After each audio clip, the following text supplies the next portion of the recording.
Hey guys, I made this video 2 months ago. I don't know what's going on there.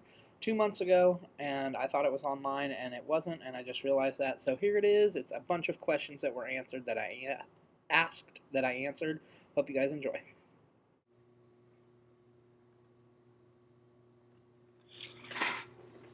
Hey guys, this is Adam. Mia2292 messaged me a couple weeks ago, and I've been busy and in California, and I don't know what this is. Anyways, so now I'm getting back to her message, and so I'm going to go through her questions. It was a response to one of my videos, and it says, what do you think realistic expectations and goals are that a prospective band patient should set for themselves in the areas of weight loss per week? 1 to 2 pounds. Your first month, you're going to do really good. Then after that, you're not going to have restriction most likely, because what happens is, I don't have a fake stomach in here. I'm at work. I decided to do it in the fill room, by the way. Anyways, your stomach opening, whatever you want to call it, it swells. Then the swelling goes away after a couple weeks. Then we do another fill. We do fills every 4 weeks. If you go to a weight loss surgical center type atmosphere, a place that this is all that they do, you're typically going to get your fills every 4 weeks. If you go to a doctor like I went to, oh, I have a patient. 1 second. All right, false alarm. Sorry, guys, nobody was there. Anyways, if you go to a doctor, typically that's in network versus out of network, like most weight loss centers are, that in-network doctor is typically going to do everything. And so because of that, their focus is not completely on the band. And in my situation, my doctor, it was anywhere from 8 weeks plus to get in, because he was so busy and he only did fills on Wednesday mornings. So that's one of the benefits of going to some place like this. And I wish I had had my band done here in retrospect now. At a lot of places, if you push the button, they will match your in-network pricing to get your business, because they make a whole lot of money. Well over the cash price by $80,000 in some situations. Rare, but there's plenty of them that happen for the surgery, because people go to out-of-network. So they will take your business. Anyway, so those fills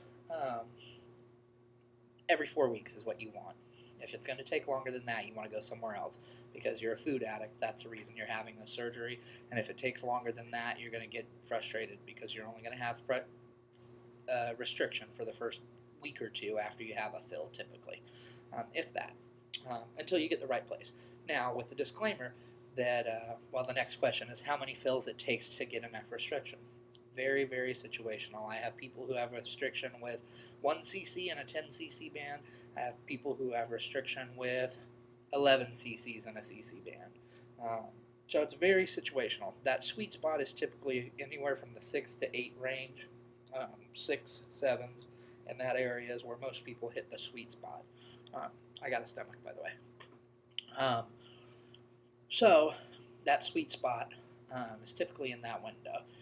How restricted they will feel right after surgery and how long that will last. You're going to feel restricted for about a week or two, is about normal. If that, I was back to eating normal after 2 weeks. Same with fills, because you're waiting for that swelling to go down. Now that also depends on whether your doctor implants a band during surgery if he puts a fill. We no longer put a fill in the initial surgery. That way you have the full room of the band to heal. But some doctors put about 3 cc's in the band is about normal at surgery time. And a lot of that's when they go to Mexico, because they're leaving without any fill. And they're at the same place, so they go ahead and give them some restriction. How soon they begin exercising after the surgery. Start walking the day of your surgery, and walk every day until you feel like you can jog or do something else. Weightlifting, talk to your medical professional. But I was out garage selling 3 days after, and I was doing okay with lifting stuff, so after a couple weeks I could have done it. How much exercise they should be doing? 30 minutes a day is what I tell people. I'm just getting back to going to the gym since August. my New Year's, not resolutions, but goals, because a resolution is easy to break. A goal is something with a finish line that I'm going to do for me. So I wrote a handful of resolutions, goals. And so I went to the gym today, and today was the first day I've actually been. I went and got a body bug. And if you want info on that, I can tell you about it. It's the new one, and I'm enjoying it, and I can see the benefits already after having it on for 4 days. So, do 30 minutes a day. Walk 30 minutes a day if that's what you need to do. Just walk around the block. It doesn't take long for 30 minutes to get eaten up. Let's see here. Why they shouldn't compare themselves to gastric bypass. You do not have restriction when you have a lap band. You do not have malabsorption because they don't shorten your intestine. So the lap band, all it is mandatory portion control. And so if you compare yourself to a gastric bypass patient, and especially watching all the people on YouTube, I love all the gastric folks out there, but if you're comparing yourself to them, they have malabsorption in addition to the fact that they have restriction. Their restriction is immediate because the surgery, they're done with their restriction. Whereas they put the band in and it's empty, it takes fill after fill after fill until you hit your sweet spot. So comparing yourself to them, you're putting yourself in a bad place. You don't want to compare yourself to them because it's unrealistic that you're going to match them when you're playing with a whole different set of tools. The advantages of band over gastric bypass, especially in terms of maintaining weight after reaching goal.